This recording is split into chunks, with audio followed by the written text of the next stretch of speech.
Quality রয়েছে। এক number আল্লাযীনা ইউমিনুনা বিল গায়ব, যারা অদৃশ্যের প্রতি কি রাখে, বিশ্বাস রাখে। যেমন আমরা কি আল্লাহকে দেখেছি?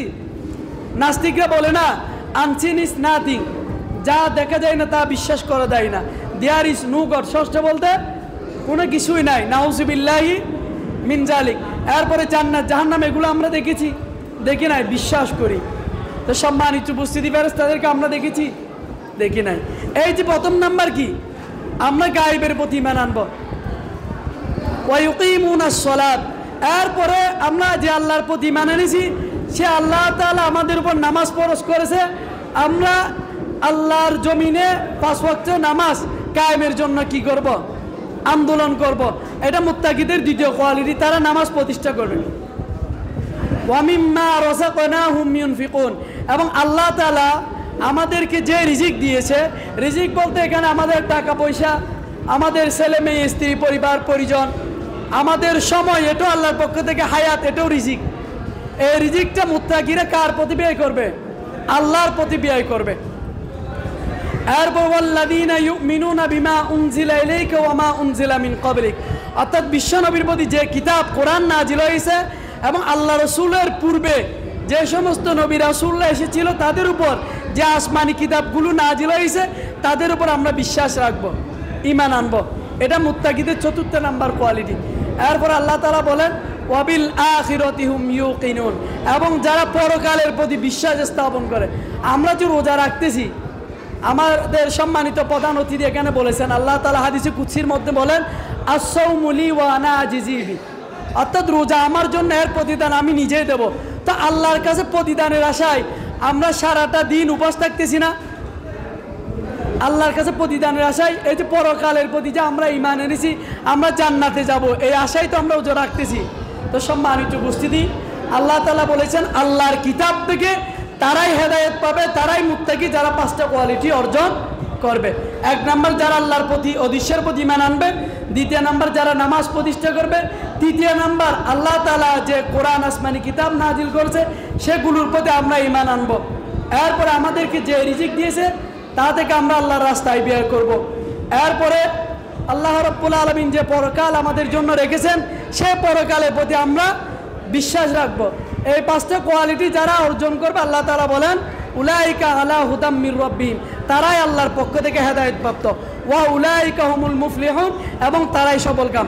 তো সম্মানিত উপস্থিতি, আমাদের প্রধান বিশেষ অতিথি যেহেতু আমাদের মাঝে এসে উপস্থিত হয়েছেন, আমি আর 2-3 মিনিট কথা বলে আমার আলোচনা শেষ করব।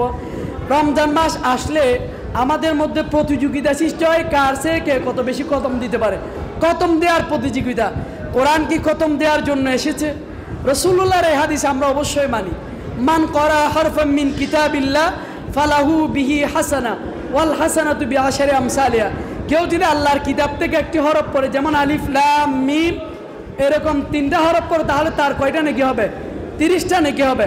আবার হযরত আলী রাদিয়াল্লাহু তাআলা আনহু বলেছেন, কেউ যদি নামাজের ভিতরে সওয়াবের আশায় কোরআন তেলাওয়াত করে, এক এক করে 100 নেকি, সব ঠিক আছে, কিন্তু কোরআন সওয়াবের জন্য আসে না। এই কোরআন এসেছে, আল্লাহ তাআলা বলেছেন আলিফ লাম রা কিতাবুন আনজালনাহু ইলাইকা লিতুখরিজান নাসা মিনাজ যুলুমাতি ইলান নূর, এটা মানুষকে অন্ধকার থেকে বের করে আলোতে নিয়ে যাওয়ার জন্য এই কোরআন এসেছে। আল্লাহ তাআলা বলেন আফালা ইয়াতাদাব্বারুনাল কোরআন, তোমরা কি কোরআন নিয়ে অনুধাবন করো না, কোরআন নিয়ে গবেষণা করে না? আম আলা কুলুবিন আকফালুহা, তোমাদের অন্তর কি তালাবদ্ধ? অথচ আল্লাহ তাআলা বলেন ওয়ালাকাদ ইয়াসসারনাল কুরআনা লিযিকরি ফাহাল মিন মুদ্দাকির, আমি কোরআনকে বোঝার জন্য সহজ করে দিয়েছি, তোমাদের মধ্যে কোনো চিন্তাশীল আছে কি? তো সম্মানিত উপস্থিতি, এই কোরআনের একটা আয়াত যদি আমল করেন আপনি সেখান থেকে হেদায়েত পাবেন। ওমর ইবনুল খাত্তাব আল্লাহ রাসূলকে হত্যা করার জন্য দারুন নদওয়া থেকে বের হলেন। প্রতিমধ্যে তার বন্ধু নাইনের সাথে দেখা। নাইন বলল, দোস্ত কোথায় যাও? বলল আল্লাহ রাসূলকে হত্যা করার জন্য, কোলা তরবারি নিয়ে। তখন বিশ্বনবী বললেন আগে নিজের ঘরটা সামলাও। তখন ওমর ইবনুল খাত্তাব বলল যে কি, ক্লিয়ার করে বলো। বলল তোমার বোন ফাতেমা এবং বোন জামা ইসলাম ধর্ম গ্রহণ করেছে। তখন তিনি তেলে বেগুনে জ্বলে তার বোনের বাড়িতে চলে গেলেন। যাওয়ার পর বাড়ি থেকে আওয়াজ আসলো সূরা তাহার আয়াতগুলো, তাহা মা আনজালনা আলাইকাল কোরআন লিতাশকা, অর্থাৎ হে নবী, আমি আপনার উপর কষ্টের কারণ হবে এই জন্য কোরআন নাজিল করি নাই। এই আয়াতগুলো যখন তিনি শুনলেন তখন তিনি চাবুক নিয়ে প্রচণ্ড ব্যত্রাঘাত করলেন। তার বোন জামাইকে বলল, তোমরা যদি মুহাম্মাদের ধর্ম ছেড়ে না দাও, আমাদের পৌত্তলিক ধর্মে ফিরে না আসো, তাহলে আমি তোমাদেরকে হত্যা করব।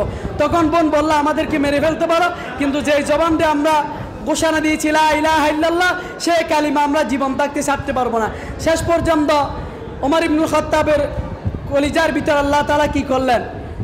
রহম করলেন। তখন তিনি বলেন, আচ্ছা কোন জায়গা থেকে পড়েছে আমাকে একটু দাও।